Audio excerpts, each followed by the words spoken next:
Hi guys! Houser tayo ngayon dito sa Grand Park Place Village sa Imus. Yan. So, may balcony, 3-bedroom house. So, pasok po tayo. Yan. May pocket garden at napaka-spacious na garahe. Then, mapapansin nyo po habang nag-tour tayo, napakaganda, napaka-quality ng pagkakagawa nito. Sige na yung mga materials niya and pulido po. Yan. So, kitchen area. So, may mga cabinets na yan. May built-in cabinets na.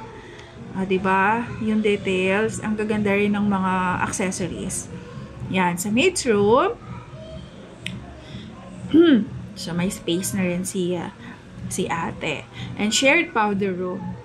So, para pag may visitor kayo, ayan, dun na lang sila gagamit sa powder room. Ayan, akyat na po tayo. Ayan. Then, the master bedroom. Napaka-spacious. May mga built-in cabinets. And, ayan, wardrobe. And, ayan. Tapos, mapapansin nyo, ang dami pong bintana. So, presko talaga dito.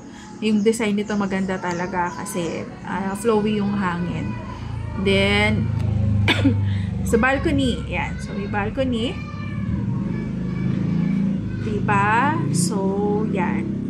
Pwede kayo dyan mag-rest. Pahangin. Talking about life. O, dami kong sinabi.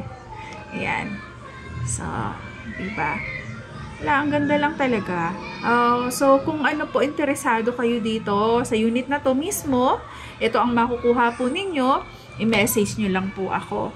So, wala na kayong headache ng pagbili ng mga kung ano-anong accessories at gamit. Move in na lang kayo. Dalhin nyo na lang ilang furnitures nyo at mga gamit nyo. Ayan. Siyempre, wala pa po itong tubig at kuryente. Siyempre, papakabitan pa po yan kapag bayad na po. Yan. So, sa baba naman tayo, ikot tayo, daan tayo sa lanay. Yan, lanay area. Yan, ikot. Ayan.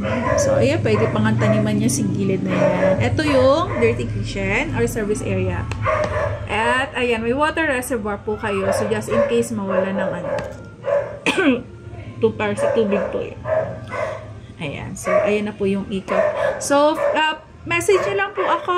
I hope to see you po. See you sa tripping. God bless and keep safe po. Bye!